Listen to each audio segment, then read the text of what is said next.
Selamat bertemu kembali anak-anak. Marilah kita lanjutkan materi produk kreatif kewirausahaan kita.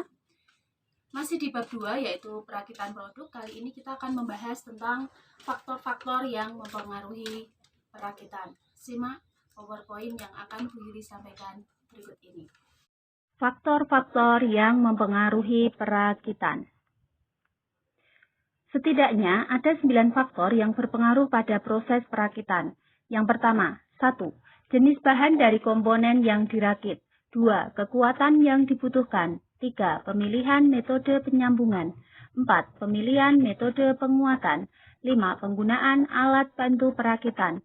6. Toleransi. 7. Bentuk atau tampilan produk. 8. Ergonomis. Dan yang terakhir, finishing.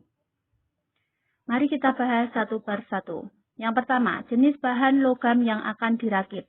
Setiap jenis bahan mempunyai sifat-sifat khusus dari bahan lainnya, sehingga sewaktu dilakukan perakitan jenis bahan sebelumnya harus diketahui sifat-sifatnya. Sebab dengan diketahuinya sifat-sifat bahan ini sangat berpengaruh terhadap pemilihan metode penyambungan. Misalnya, jenis bahan aluminium yang akan dirakit mempunyai kesulitan apabila dilas. Untuk itu, dicari alternatif lain untuk proses penyambungan, yakni dengan memperhitungkan dan mempertimbangkan proses kerja yang lebih mudah dan efisien. 2. Kekuatan yang dibutuhkan. Pertimbangan kekuatan yang dibutuhkan untuk suatu konstruksi sebaiknya telah dihitung sewaktu merencanakan konstruksi sambungan yang akan dikerjakan. Hal ini mempertimbangkan untuk apa konstruksi itu digunakan. Dengan dasar ini, maka kita dapat memilih metode penyambungan dalam perakitan. Dasar pertimbangan ini adalah dengan meninjau proses kerja yang mudah dan sesuai untuk kekuatan konstruksi sambungan yang diminta. 3. Pemilihan metode penyambungan. Pemilihan metode penyambungan ini sangat erat hubungannya dengan jenis bahan dan kekuatan penyambungan yang dibutuhkan. Sebab setiap metode penyambungan mempunyai keistimewaan tersendiri. Apabila kita salah dalam memilih metode penyambungan, maka akibatnya komponen yang kita rakit kurang baik hasilnya atau kemungkinan rusak.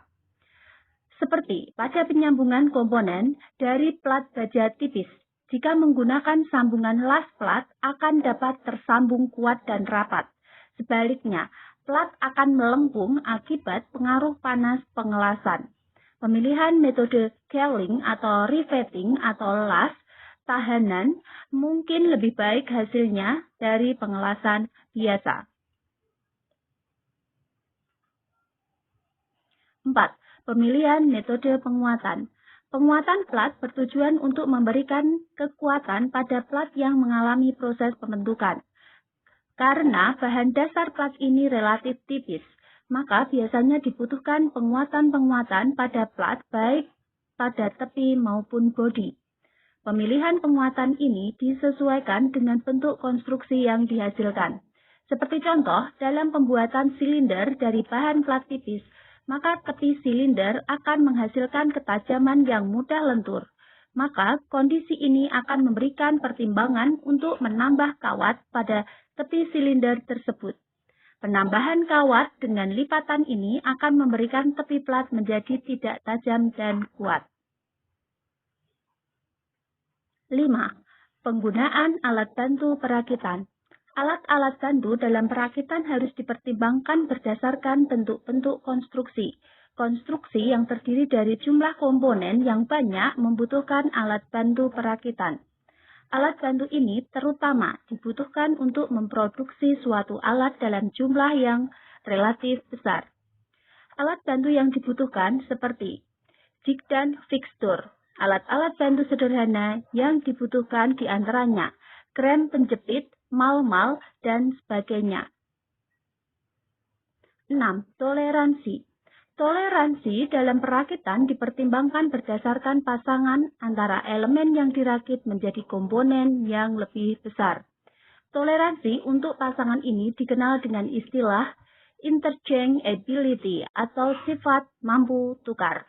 Patokan dalam perakitan harus ditentukan terlebih dahulu sebagai acuan dasar untuk merangkai komponen lari. 7. Bentuk atau tampilan. Tampilan suatu produk sangat mempengaruhi terhadap nilai jual produk itu sendiri. Tampilan pada dasarnya diawali dari gambar atau desainnya. Tampilan disesuaikan dengan penggunaan konstruksi di lapangan. 8. Ergonomis.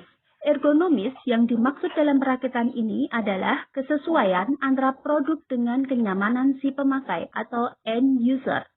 Artinya, apabila produk ini digunakan tidak menimbulkan cepat letih, atau membahayakan, atau membosankan, dan sebagainya. Terakhir, finishing. Finishing atau pekerjaan akhir merupakan bagian yang sangat penting dalam proses perakitan. Finishing ini akan memberikan tampilan terhadap nilai jual produk. Anak-anak, itu tadi adalah materi tentang faktor-faktor yang mempengaruhi perakitan. Dapat kita simpulkan ada 9 faktor yang mempengaruhi proses perakitan. Yang pertama, jenis bahan dari komponen yang dirakit. Yang kedua adalah kekuatan yang dibutuhkan. Yang ketiga adalah metode penyambungan. Yang keempat adalah pemilihan metode penguatan. Yang kelima, penggunaan alat bantu perakitan. Keenam, toleransi. Ketujuh, bentuk atau tampilan produk. Kedelapan, ergonomis. Dan yang terakhir, finishing. Mudah-mudahan materi yang sudah kita pelajari hari ini bisa menambah pengetahuan dan bermanfaat untuk kalian semua. Terima kasih, sampai jumpa di pertemuan berikutnya.